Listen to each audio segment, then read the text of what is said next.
兄弟みんな仲良くな。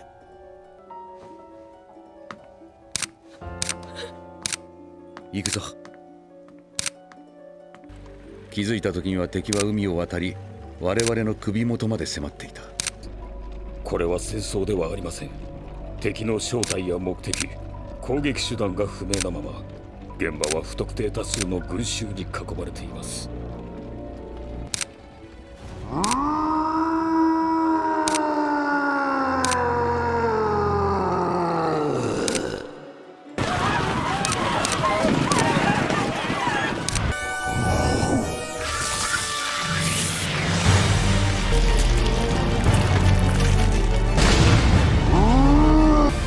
簒奪者エレン・イエーガー、最後に言い残すことはありますか？今だ、ミカさん。Salut, j'espère que vous allez bien. Aujourd'hui, on va parler de l'épisode 6 de la saison 4 de Shingeki no Kyojin, sorti hier à 18h34 sur Wakanim et qui fait directement suite à l'épisode de la semaine dernière où on voit Titan en train d'écrabouiller directement Willy Tybur qui est en train de faire un discours un petit peu pour unifier l'intégralité des pays de la géopolitique de l'attaque des Titans envers l'île du paradis et plus spécialement envers Eren Yeager, le porteur du Titan originel. Donc cet épisode commence un petit peu par un flashback de Willy Tybur, on le voit un petit peu en famille avec des enfants. Je sais pas si cette scène était présente en manga, il ne me semble pas, donc c'était un petit peu bizarre de le voir directement avec une fratrie d'enfants. Je ne savais même pas que Willy Tybur avait des enfants. On le voit donc se préparer face à son inéluctable mort, puisqu'il avait plus ou moins prévu. On le voit pendant son échange avec Magat, où il dit un petit peu que l'Empire Mar est un petit peu infesté, l'Empire Mar est un petit peu pourri de l'intérieur. Il sait que les ennemis, les assaillants sont directement déjà infiltrés dans la capitale de Revelio et que potentiellement les pays ennemis, les pays aux alentours auraient pactisé avec l'île du paradis. Donc on ne sait pas s'il leur apporte un soutien militaire, s'il leur apporte un soutien au niveau de la logistique, peut-être au niveau des informations ou peut-être au niveau des secrets ou des tactiques que Mar essaye de mettre en place pour pouvoir directement attaquer l'île du paradis.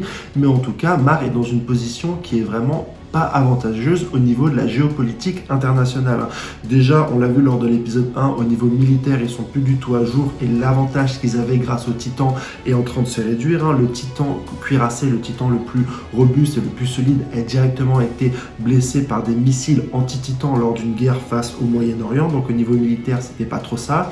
Au niveau stratégique, on peut voir que les hauts fonctionnaires de l'Empire Mar ont certains problèmes, sont un petit peu isolés des réalités, sont un petit peu confortables, un petit peu endormis sur leurs acquis, puisque lorsque Reiner leur explique un petit peu que c'est primordial d'attaquer par le sud, puisqu'il n'y a pas de côte disponible sur le nord de l'île du paradis, et que malheureusement au sud, il y a manifestement le titan colossal détenu par Armin qui empêche un petit peu les navires d'accoster, l'Empire Mar lui dit de dégager, lui dit que de toute façon c'est un Indien qui ne connaît rien aux stratégies, alors que Reiner a quand même passé 4 ans sur l'île du paradis. Et ça ne semble pas étonner un petit peu les autres titans guerriers choisis, puisqu'ils disent qu'on va laisser nos hauts fonctionnaires et nos hauts stratèges, dit de manière un petit peu ironique, planifier cette prochaine attaque qu'on va faire sur l'île du paradis.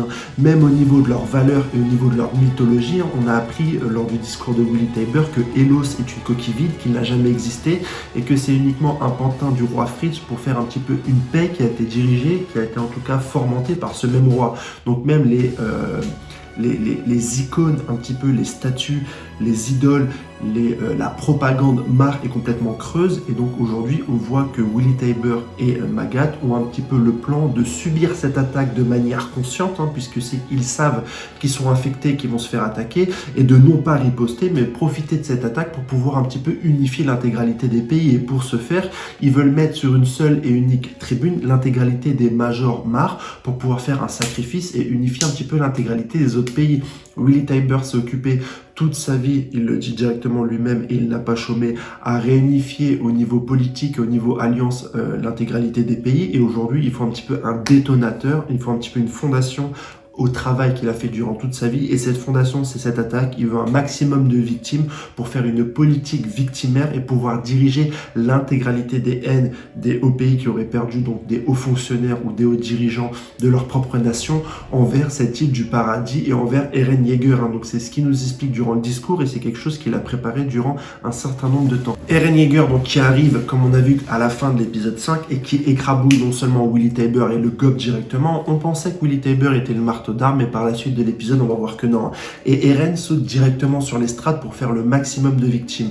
Le maximum de victimes, et il tombe non loin donc de Udo, de Sofia, de Gabi et du grand frère de Falco, dont je me souviens plus trop le nom, qui sont directement impactés, qui sont les premières victimes de cette attaque d'Eren. Eren qui était donc la victime durant les 3 premières saisons, qui a eu une enfance chaotique avec l'attaque de Shiganshina par Reiner et par Bertolt, se trouve aujourd'hui sur le poste d'oppresseur, dans le rôle de l'oppresseur. C'est lui qui tue militaires, il tue des adultes, il tue des enfants, il tue l'intégralité des personnes qui sont à sa portée dans ce camp de Revelio, qui est principalement composé d'Eldiens, donc de personnes de la même race que lui. C'est aujourd'hui Eren a une position diamétralement opposée que celle qu'il avait dans la saison 1. Il reproduit un petit peu les massacres qu'il a subis, puisqu'il tue à ce moment-là sans vergogne.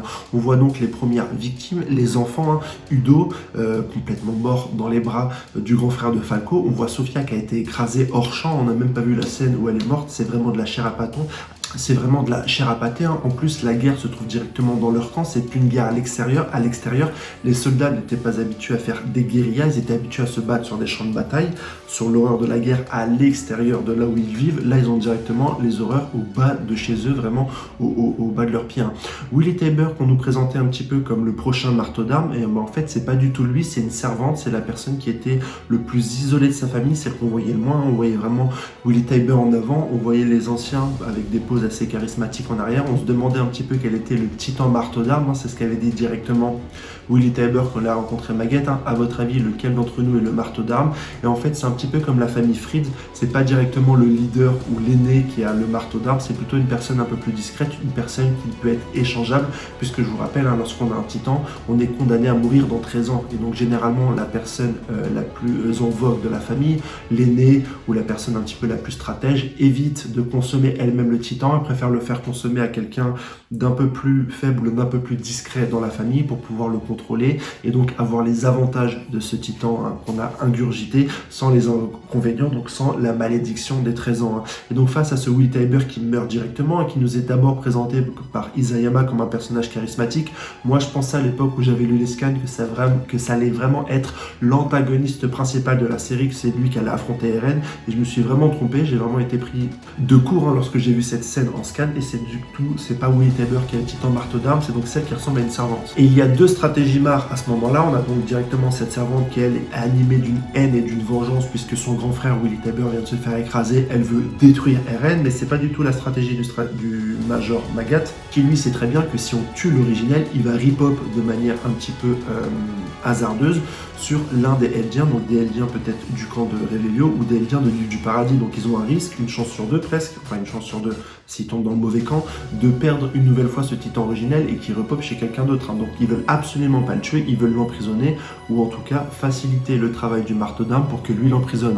Mais Eren est plein de rage et dès que le marteau d'armes se transforme, d'ailleurs il va voir la particularité de cette transformation, il va directement l'attaquer, le mettre à terre et prendre le dessus sur lui. On va entendre à ce moment-là des bruits de câbles et on va avoir l'intégralité du bataillon d'exploration, des gens qu'on n'avait pas vus depuis la fin de la saison 3, qui vont venir dans des comportements et dans des uniformes complètement différents. Ils vont ressembler vraiment aux brigades spéciales qu'on avait dans la saison 3. Ils ont des tenues mates, des tenues noires, ils attaquent dans le noir avec des jeux de lumière, c'est une mise en scène assez particulière et ils viennent directement pour tuer. Ils font énormément de victimes, même s'il y a deux personnes qui sortent un peu du lot avec Mikasa qui quand elle arrive protéger Eren dans cette scène mythique où le titan marteau d'armes lui dit « Eren, usurpateur, je suis là pour te tuer » et que lui répond, c'est le It's a time Mikasa, c'est le moment Mikasa que Mikasa l'attaque directement. Elle lui dit Eren, est-ce que tu te rends compte de ce que tu as fait? Tu as du sang maintenant sur les mains, je sais plus si elle le dit directement, mais c'est un peu ça l'idée. Et il y a aussi également Jean qui arrive et qui dit, s'il vous plaît, il faut faire un minimum de victimes parmi les civils, hein. Mais malgré ça, c'est vraiment des tueurs. Le bataillon d'exploration est en train de tuer soldats Mar qui n'étaient pas prêts, et en train de tuer civils Mar, mais également civils Eldiens qui font partie donc du même sang qu'eux. Ils sont en train de tuer des civils. On ne sait pas ce qui a provoqué cette attaque, on ne sait pas comment ils en sont arrivés là. Est-ce que c'est à l'origine d'Eren? Est-ce que c'est à l'origine de Rivai, hein, qui va faire une excellente apparition, on va en parler un petit peu plus tard, ou est-ce que c'est le major NC qui a pris la suite de Erwin pour diriger cette attaque? Est-ce qu'ils avaient des conditions, des ordres qui leur disaient de ne pas tuer de civils, de ne pas tuer d'innocents? Est-ce qu'ils étaient infiltrés depuis longtemps comme Eren? Est-ce qu'ils savent des choses un petit peu sur Mar? Est-ce qu'ils connaissent un petit peu les motivations de Reiner, etc.?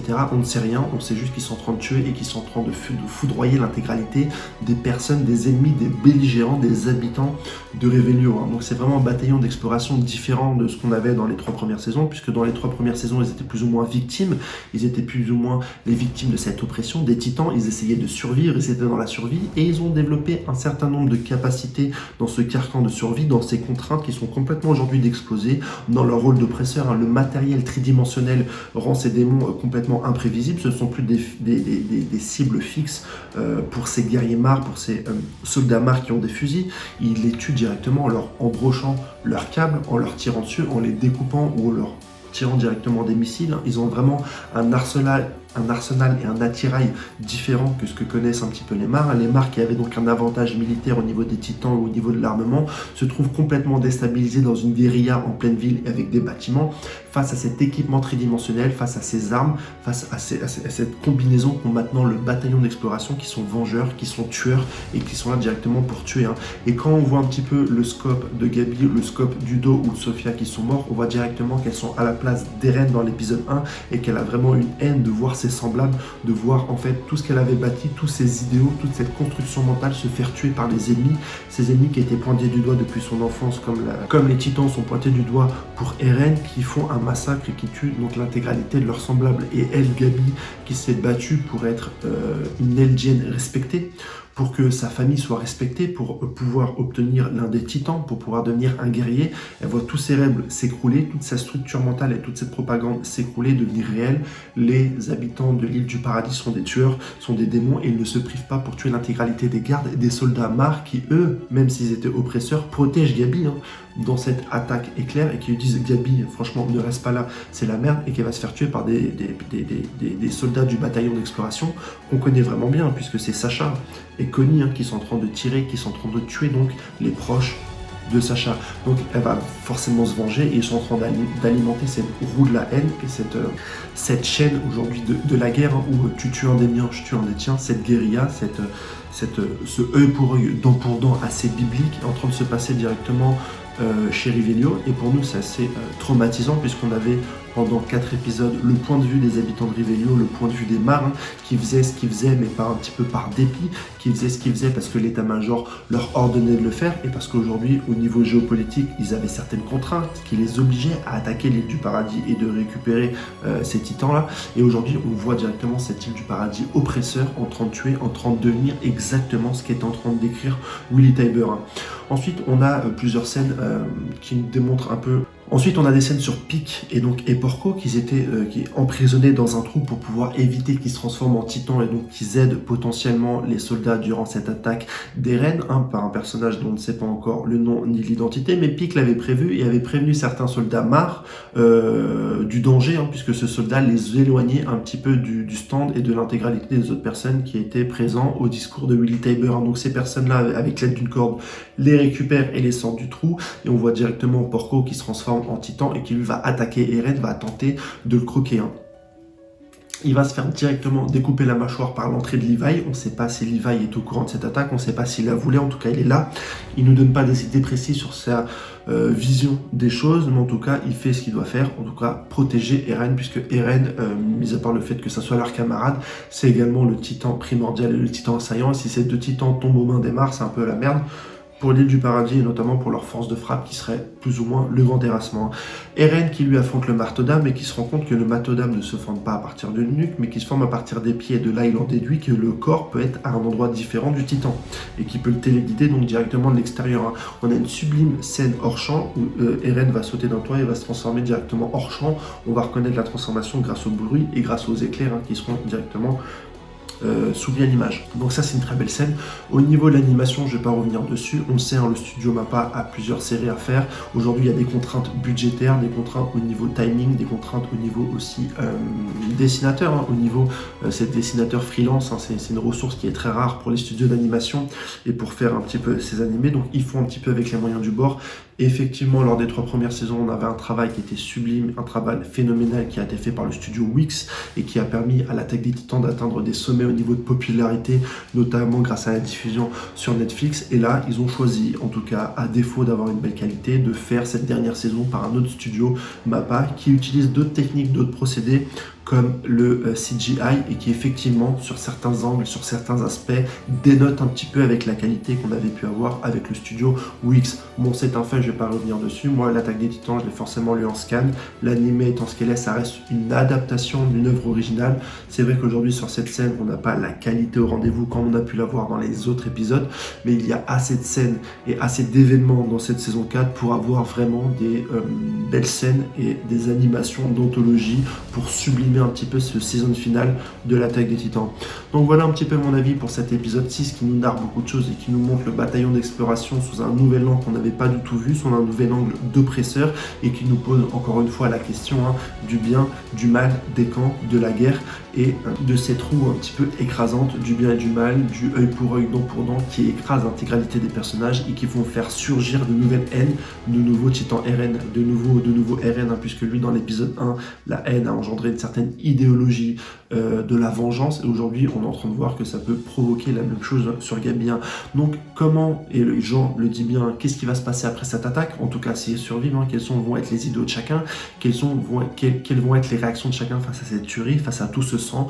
On va voir comment Isayama va nous développer ça à la suite de l'histoire. Si tu as aimé cette vidéo et cette analyse, n'hésite pas à liker et à partager. Moi je te dis en tout cas à la semaine prochaine pour parler directement de l'épisode 7. Allez, ciao, bye bye.